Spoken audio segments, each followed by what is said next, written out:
Баткен өзү күнөөлүү. Кыргызстанга кол салбашы керек эле деп айткан жаштарыбыздын сөздөрү өкүнүчтүү. Бүгүн туугандар Кыргызстандын Баткен облусунун сырт айылы боюнча сөз кылабыз. Биз менен бирге болуп туруңуздар. План кылган, кандайча барсак, каядан кол салсак. Булар оны неме менен экен, мына кайра жак менен келип ана үй турат го. Ошо үйдү плана кылып алып, айтты зенитканы аткан булар.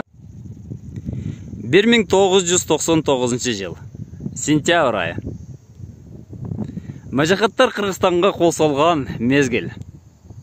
Кыргызстан боюнча дүрбүлөң башталган.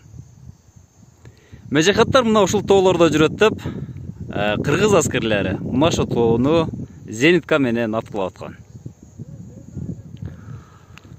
Жаш аскерлерди артынан акмалап өтүш үчүн мажахаттар мына ушул сол тараптан өтүшөт да, айланып өтүп, биздин аскерлердин артынан мына ушул жерден кол салат.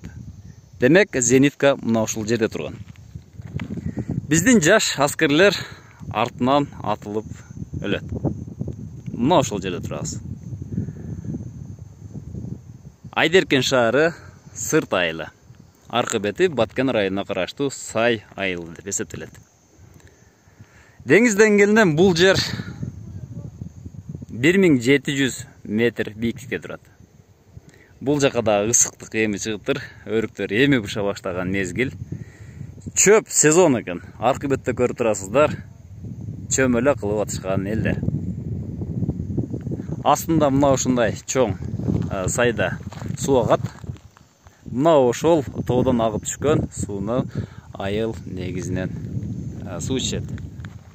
Бул жерде өрүк, алма, гилас, картошка, сабиз жакшы болот. Негизи элдин тиричилиги мына ушул жерде. Мына көрүнүп турган эстелик Жети Батырдын эстелиги. Азыр зыярат кылабыз, андан кийин жолубузду улайбыз. Эми гана биз шакар алма деп коебуз. Эрте бышчу алма.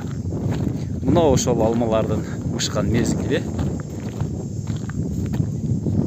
Ысык жерде бул 2 ай мурда бышкан болсо, бул жерде эми гана быша баштаган.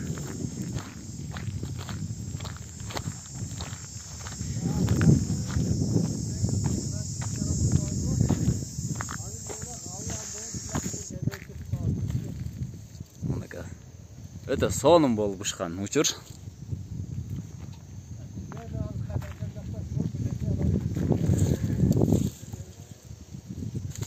Быйыл алмалар жакшы болгон окшойт.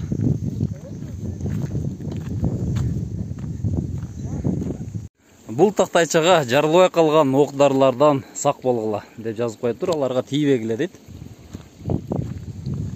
Азыр Жети Батырдын эстелигине киребиз. Мына киребишине Жети Батыр деп мынтип жазып коюптур. Сек-сек менен жогору чыгабыз. Эки жанына тигилген арчалар.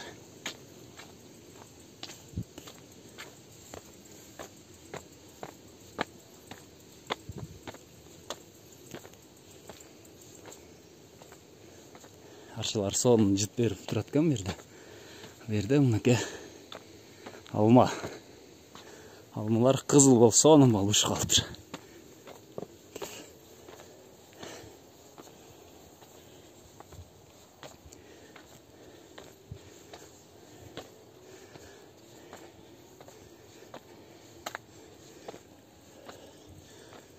Мына бул эстеликте мына ушундай жазуулар бар.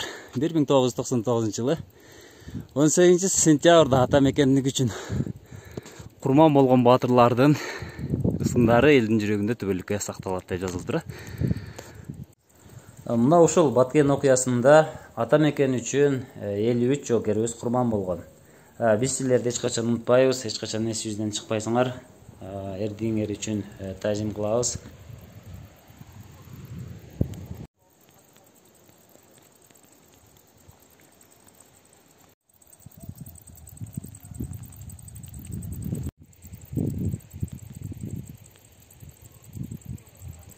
Мына ушул чегарага жакын жашаган айылдарда негизинен мал чарбачылык жана ошондой дыйканчылык менен күн көрүшөт. Мына ушул жерде азыркы статуска ылайык эң биринчи Бұл жерде чегара маселесінен кейін ирригациялық маселелерді қолға алышыбыз керек.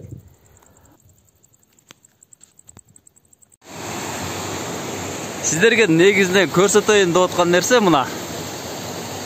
Мына асқанның чоқсынан өткен турбаны көріп отырсыздар, шланг. Ошол жерден жүздік шланга мен су алып өтішкен.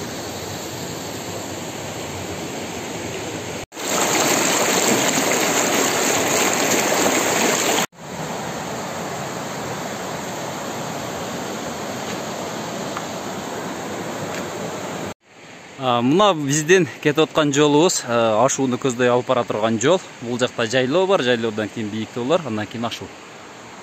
Мына ошол жан боорлап алып өткөн суу. Көрүп турасыздар канчалык мээнет кеткен бул жерге. Бул жерде мынакей ачуу бадам быша баштаган мезгил экен.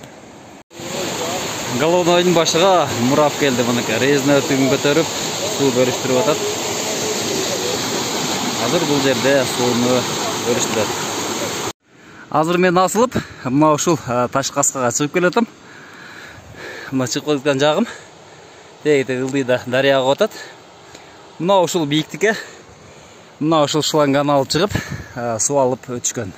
Асканын борунан тартып алып өтүшкөн. Бул жерде шланга алып чыкмак тургай, өзүм дагы араң зорго чыгат экенсиң. Эл башы болгончо суу башы бол деп кыргыздар бекер айтпаса керек. Бул идеяны айтып коюш оңой эле. Ушинтип тартып өтсө болот деп. Бирок ишке ашырганда көрүп атасыздар, мен өзүм да азыр араң алып чыгып келатам.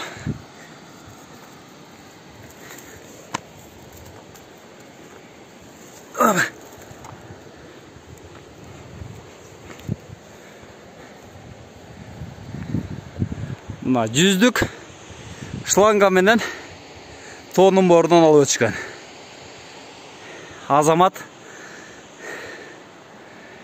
ким ишке ашырса дагы рахмат. Мынандай зындар менен байлашкан. Бул жерге темир кагып, бул така окшойт. Зымны кагып өткөрүп байлап коюшкан.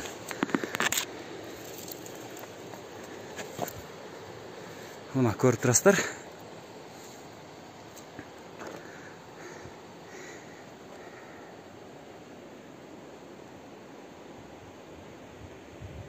Мына ушундай жол менен суу самачок келет экен. Так, бул жерден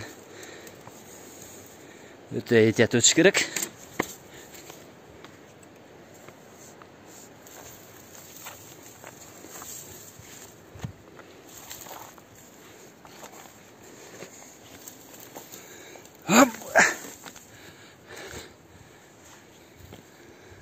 Бул сайдан сууну шлангты көтөрүп өтүшкөн.